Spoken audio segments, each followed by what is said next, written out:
Sally Haslanger is a contemporary feminist philosopher. Usually she's worked in the area of metaphysics. Um, this is a work that introduces her constructivist account of gender.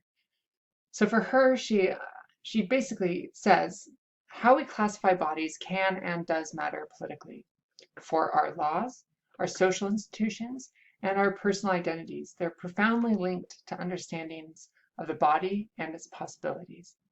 This is compatible with the idea that what possibilities a human body has is not wholly a function of our understandings of it. Our bodies often outdo us and undo us in spite of the meanings we give them. Now, she also agrees with this kind of Simone de Beauvoir approach, that in part, gender is the social meaning of sex. And so she wants to give a particular view about this, a more sophisticated understanding perhaps than maybe Simone de Beauvoir and others had given. So what's her methodology? Well, her approach is what she calls the ameliorative approach, or sometimes I think in this work called the analytic approach. And we can label it ameliorative conceptual engineering. So how does this work? Well, when we ask what is gender, we want to know what work we want these concepts to do for us. We think of ourselves as defining them for our purposes. For those that are interested, this is a pragmatic approach to conceptual analysis. She thinks that we ought to be responsive to ordinary usage. So that is the way that they are defined, right? How ordinary people use them, their intention or connotation, and then also the cases to which they apply, or what philosophers would call the extension of the term. Also, I believe linguists and philosophers of language. But there's a stipulative element as well. So we wish to say with our definition or conception, this is the phenomenon that we need to be thinking about. So let's let the term refer to it. So we can't rely solely on ordinary language. That's the first point here.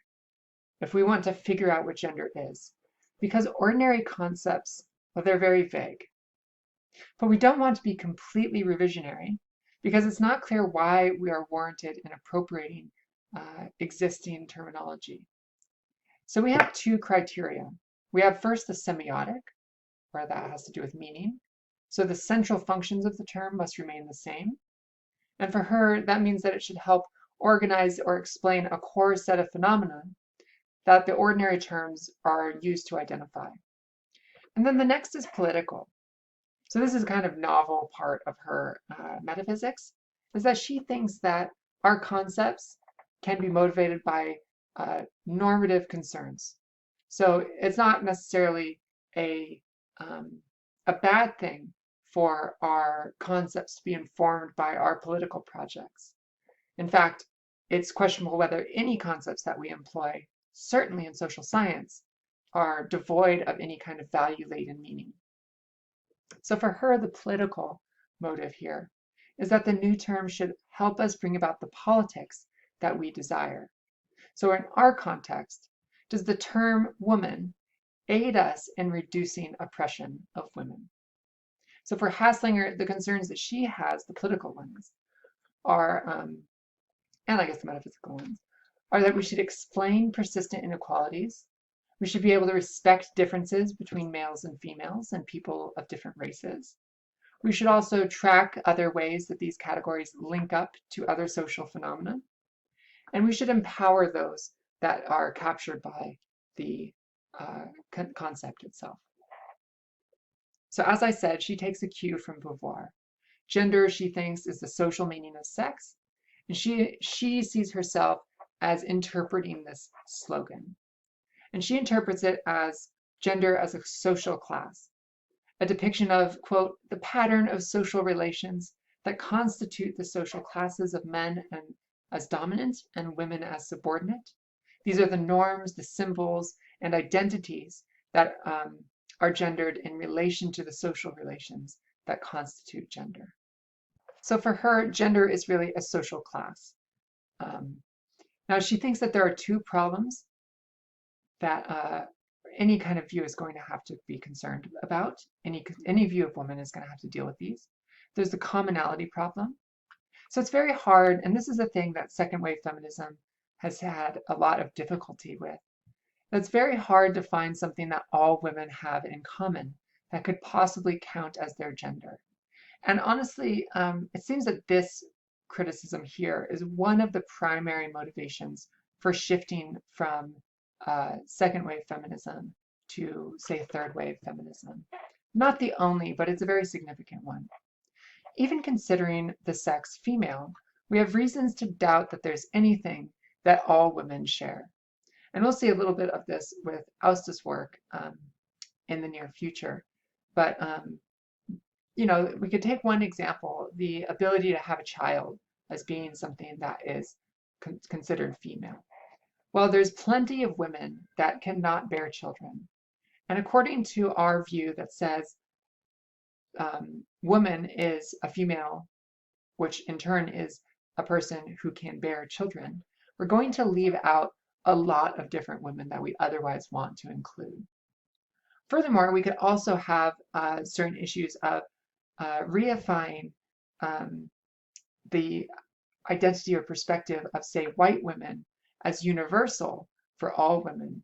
So if there's an experience that white women share that they don't share with Black women, and then we say, well, women have that feature, well, then we're defining women in terms of those features, then we're going to be ignoring a very large class of women who are subject to patriarchal oppression.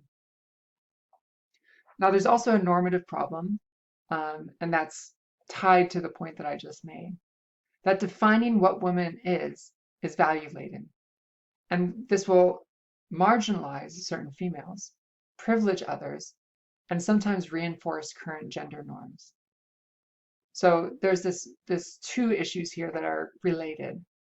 One is the issue of finding something common to all women, and the other is not reinforcing certain kinds of oppressive social norms or privileging some at the cost of others.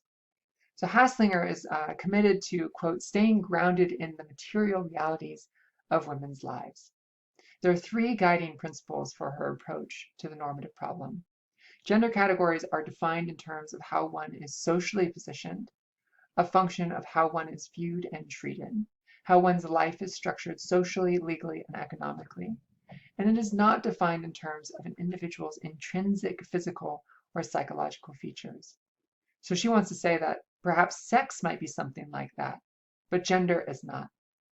Gender categories are defined hierarchically within broader complex of oppressive relations. So there might be, in the context of white supremacy, other hierarchical relations where white people are considered dominant to people of color. Now that can be one cross-cutting classification scheme with gender itself. Sexual difference also functions as the physical marker to distinguish the two groups and is used in the justification of viewing and treating the members of each group differently. We'll see that this third part is a part that we'll find some criticism to, particularly next week. So her final framing of what a woman is. Let's see if I can frame this a little bit better. Well, let's see. Let's zoom out. Can I move over here? That's not even better. Okay. S is a woman, if and only if, and there are three conditions to her conception of what a woman is. S is regularly and for the most part observed or imagined to have certain bodily features presumed to be evidence of a female's biological role in reproduction. So here's where she introduces this idea of the significance of sex. This is what makes her view a little bit more Beauvorian. That those perceived features, those features that are perceived to be evidence of a female's biological role in reproduction, is a grounding feature of what it means to be a woman. That S has these features marks S within the dominant ideology of S's society as someone who ought to occupy certain kinds of social positions that are in fact subordinate, and so motivates and justifies S's occupying such a position. So the fact that S satisfies these things plays a role in S's systematic subordination along some dimension. S's social position is in C is oppressive, and S's satisfying 1 and 2 plays a role in that dimension of subordination. So there are a couple of things. First is the identification of sex. So someone is, you could use the language of conferred, given the ascription of a certain gender in a particular context, say when using the bathroom or when going to the market or when entering a domestic violence shelter or a homeless shelter. One is perceived as having certain bodily features that are evidence of a female's biological role in production. And that one has those features marks that person as someone who ought to occupy certain kinds of social positions that are subordinate. And that these two features together plays a role in systematic subordination. So for her, there is no such thing as a woman who is not on some dimension in a situation of oppression. So it's built into her view that women are at least perceived as having a female body and marked as subordinate by virtue of those perceived features. And that marking of subordination is what puts someone or puts her into a relation of being oppressed. So this account allows that one's sex might have different meanings, positioning one in different kinds of hierarchies by virtue of the third part. So it's really just that along some dimension, not every, not all, but some. It characterizes that gender oppression occurs because of perceived sex. So the gender oppression can be tied to the perceived features of a female's biological role in reproduction. It also allows that being a male does not necessarily count in favor of someone. It can be context specific. And it recognizes that gender ascription is episodic, and one might not always function socially as a woman, even though one is, quote, identifies as a woman. So some other people might function as women in certain contexts.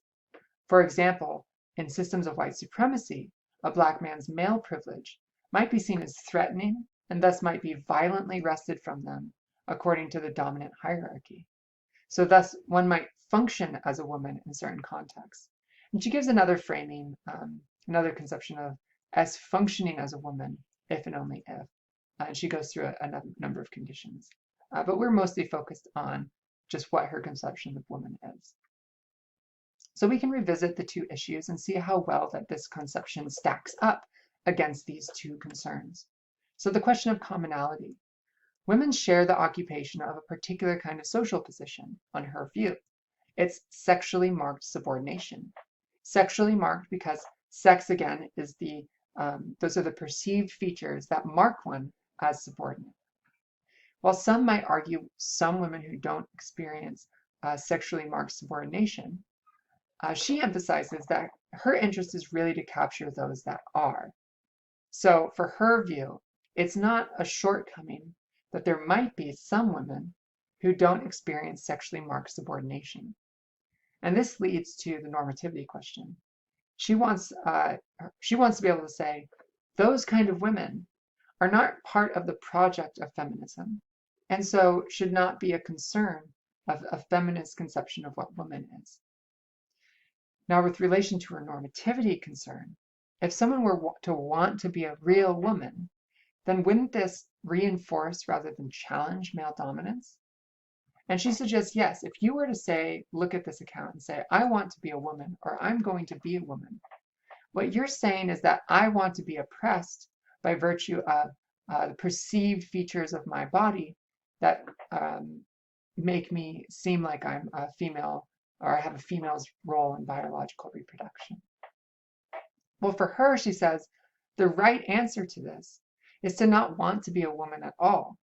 You shouldn't even want to be a man in this context, because for her, man is going to be inappropriately privileged by virtue of oppression of women.